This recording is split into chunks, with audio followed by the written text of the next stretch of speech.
ഇനി സിനിമയിൽ അഭിനയിച്ച ഒരു പൂച്ചയുണ്ട് ഇവിടെ. അത് തേജാബായി എന്ന് പറഞ്ഞ സിനിമയിൽ പൃഥ്വിരാജിൻ്റെ കയ്യിലിരുന്ന പൂച്ചയാണ്. ഇപ്പോൾ അവന് ഇത്തിരി ഹെയർ കട്ടിംഗ് ഒക്കെ കഴിഞ്ഞിട്ട് ഷേപ്പ് ഒന്ന് മാറിയിരിക്കുകയാണ്. എന്നാലും നമുക്ക് അവനൊന്ന് പരിചയപ്പെടാം.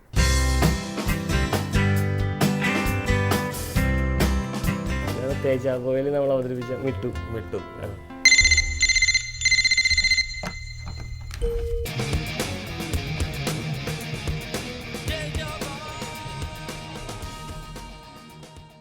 ഫീമെയിലാണ്. ഹെയർ ഇവിടെ കട്ട് ചെയ്തു. ഇപ്പോൾ ആളുടെ ഹെയർ ഫുള്ളി ഹെയർ നമ്മൾ കട്ട് ചെയ്തിട്ട് ഇപ്പോൾ രണ്ടാമത് വരുന്ന ഹെയറാണ് ഫുള്ളായിട്ട്. ആള് ഒരു മെയിലായിട്ട് ചെറിയൊരു കടിപിടിയൊക്കെ കൂടി അങ്ങനെ ചെറുതായിട്ട് ഒരു മുറിവൊക്കെ സംഭവിച്ചു കഴിഞ്ഞപ്പോൾ പുള്ളിക്കാരനത് ഞങ്ങൾ മരുന്ന് വെക്കാൻ വേണ്ടിയിട്ട് അങ്ങനെ കട്ട് ചെയ്തതാണ്. പിന്നെ എല്ലാവരും നമ്മൾ ഇപ്പോൾ ഈ കാണുന്ന പൂച്ചകളെല്ലാവരും ഫുള്ളായിട്ട് ഹെയറിലല്ല നിൽക്കുന്നത്. നമ്മളെല്ലാവരും 3 months കൂടുമ്പോൾ ട്രിം ചെയ്യും. നമ്മൾ ബ്രീഡിങ് ഫീമെയിൽസൊക്കെ നമ്മൾ ട്രിം ചെയ്യും. കാരണം നമ്മൾ കൊടുക്കാനുള്ളതിന് മാത്രമേ ട്രിം ചെയ്യാതെ നിർത്തുള്ളൂ. പ്രസവം ഒക്കെ കഴിയുന്ന സമയത്ത് സ്വയം ഇത് രോമം പൊഴിക്കാറുണ്ട്. അതാ ഒരു കുട്ടികൾക്ക് ഫീഡ് ചെയ്യാൻ വേണ്ടിയിട്ടൊക്കെ വയറിലെ രോമങ്ങൾ കുറയ്ക്കും.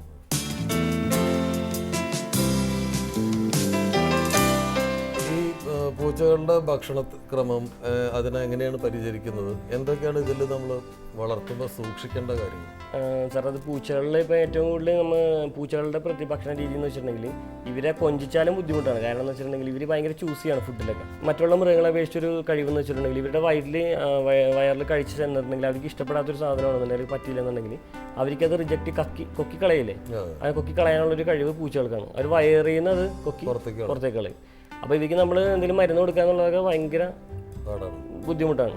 അപ്പോൾ ഇപ്പോൾ നമ്മൾ മെയിനായിട്ട് നമ്മൾ ചെറുപ്പത്തിൽ തന്നെ നമ്മൾ ഡ്രൈ ഫുഡ് കൊടുക്കുന്ന കൂടെ തന്നെ നമ്മുടെ വീട്ടിലെ ഫുഡുകൾ നമ്മൾ ശീലിപ്പിച്ച് വിടണം. കാരണം ചിലപ്പോൾ വാങ്ങിക്കൊണ്ട് പോകുന്ന ആളുകൾ ഇത്തിരി ദൂരെയൊക്കെ ആണെങ്കിൽ അവർ ഡ്രൈ ഫുഡ് കിട്ടാത്ത സ്ഥലങ്ങളിലൊക്കെ ആണെങ്കിൽ പിന്നെ അതൊരു ബുദ്ധിമുട്ടാവില്ല. പിന്നെ അത് ഫുഡ് കഴിക്കാതെ നമ്മൾ തിരിച്ചൊരു വന്ന കേസുകളുണ്ട്. ഫുഡ് ഹാബിറ്റ് മാറ്റാൻ വേണ്ടിയിട്ട് നമ്മുടെ അടുത്ത് ബോർഡിങ് കൊണ്ടുവന്ന ഒരുപാട് കേസുകളുണ്ട്. പിന്നെ പൂച്ചകളിൽ മറ്റുള്ള മൃഗങ്ങളെ അപേക്ഷിച്ച് പൂച്ചകൾക്ക് വേംസ് വന്നു കഴിഞ്ഞിട്ടുണ്ടെങ്കിൽ വന്നിട്ടുണ്ടെങ്കിൽ പെട്ടെന്ന് ഇവർക്ക് കാഴ്ചയിൽ ഭംഗി ഏറ്റവും വലിയൊരു പ്രശ്നം അതാണ്.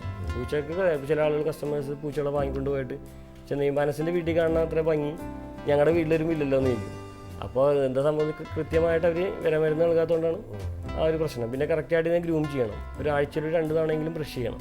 എല്ലാ ദിവസവും കുളിപ്പിക്കണം? ഇല്ല. ഇവർ സെൽഫ് ഗ്രൂമറാണ്. പൂച്ചകൾ മറ്റുള്ള ജീവികളെ അപേക്ഷിച്ച് സ്വന്തമായിട്ട് ഇവർ ഒരു ഭക്ഷണം കഴിച്ചാൽ പോലും മുഖം കഴുകുന്ന പറയുന്ന പോലെ ഒരു ക്ലീൻ ചെയ്യണം ഒരു പ്രവണത പൂച്ചകൾക്ക് മാത്രമേ ഉള്ളൂ. അങ്ങനെ സെൽഫ് ഗ്രൂമേഴ്സ് ആയതുകൊണ്ട് പിന്നെ ഇവർ ഭയങ്കര വൃത്തിയുള്ളൊരു ജീവിയാണ്. പൂച്ചകളെ കുളിപ്പിക്കുമ്പോൾ ശ്രദ്ധിക്കേണ്ട ഒരു കാര്യം എന്ന് വെച്ചിട്ടുണ്ടെങ്കിൽ ചെറു ചൂടുവെള്ളത്തിൽ ആദ്യം നമ്മൾ കഴുത്ത് തുടങ്ങി താഴത്തോട്ട് ഇങ്ങനെ നനച്ചിട്ട് വെള്ളത്തിനോടുള്ള പേടി മാറ്റാം. തണുത്ത വെള്ളം പെട്ടെന്ന് ഒരു പൂച്ചയുടെ മേത്ത് ഒഴിച്ചിട്ടുണ്ടെങ്കിൽ ആ പൂച്ച ഒരു പ്രാവശ്യം പേടിച്ച് കഴിഞ്ഞാൽ പിന്നെ ഒരിക്കലും ആ പൂച്ച കുളിക്കാൻ നിന്ന് തരില്ല. അതുപോലെ തന്നെ ടർക്കിയിട്ട് ചിലർ ഹെയർ ഡ്രയർ ഇട്ട് അതിനെ ഉണക്കാൻ നോക്കും ഹെയർ ഡ്രൈ ആവാനായിട്ട്. പക്ഷേ അങ്ങനെ ചെയ്യരുത്. നമ്മൾ വെയിലുള്ള സമയത്ത് കുളിപ്പിക്കാൻ പാടുള്ളൂ ഉച്ച ടൈമിന്. എന്നിട്ട് നാച്ചുറലായിട്ടുള്ള വെയിലിൽ സൂര്യപ്രകാശത്തിൽ ഉണങ്ങിയാലേ അതിൻ്റെ ആ ഹെയർ കൊഴിയാതിരിക്കുള്ളൂ. പിന്നെ ഈ പൂച്ചകൾ ഈ റാബീസ് കാരിയേഴ്സ് ആണെന്നൊക്കെ പറഞ്ഞു. അത് എന്താണെന്ന് വെച്ചിട്ടുണ്ടെങ്കിൽ ഈ പൂച്ചകൾ മറ്റുള്ള മൃഗങ്ങളെ അപേക്ഷിച്ച് ഒരു ഡോഗിനാണെങ്കിൽ ഒരു ആൻറ്റി റാബീസിൻ്റെ വാക്സിനേഷൻ എടുത്തിട്ടുണ്ടെങ്കിൽ അതൊരു വർഷത്തേക്ക് ആ വാക്സിൻ അതിൻ്റെ ബോഡിയിൽ അതിൻ്റെ അണുക്കൾ പ്രശ്നമില്ല. അത് കടിച്ചാലും നമുക്ക് റാബീസിൻ്റെ ഇഞ്ചക്ഷൻ എടുത്ത് വാക്സിനേറ്റഡ് ആണെങ്കിൽ നമുക്ക് പേടിക്കണ്ട.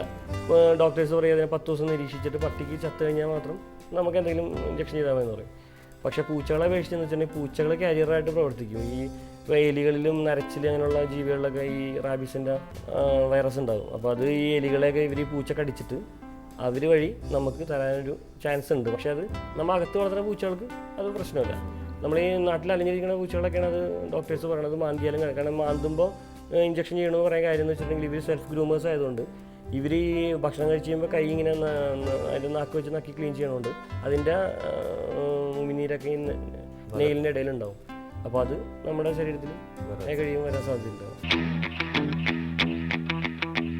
മുഹമ്മദ് അനസിന്റെ മൃഗശേഖരം പൂച്ചകളിൽ ഒതുങ്ങുന്നില്ല. ആഫ്രിക്കൻ ഗ്രേ പാരറ്റും വിവിധയിനം പട്ടികളുമൊക്കെ ഈ ചെറുപ്പക്കാരന്റെ പക്കലുണ്ട്.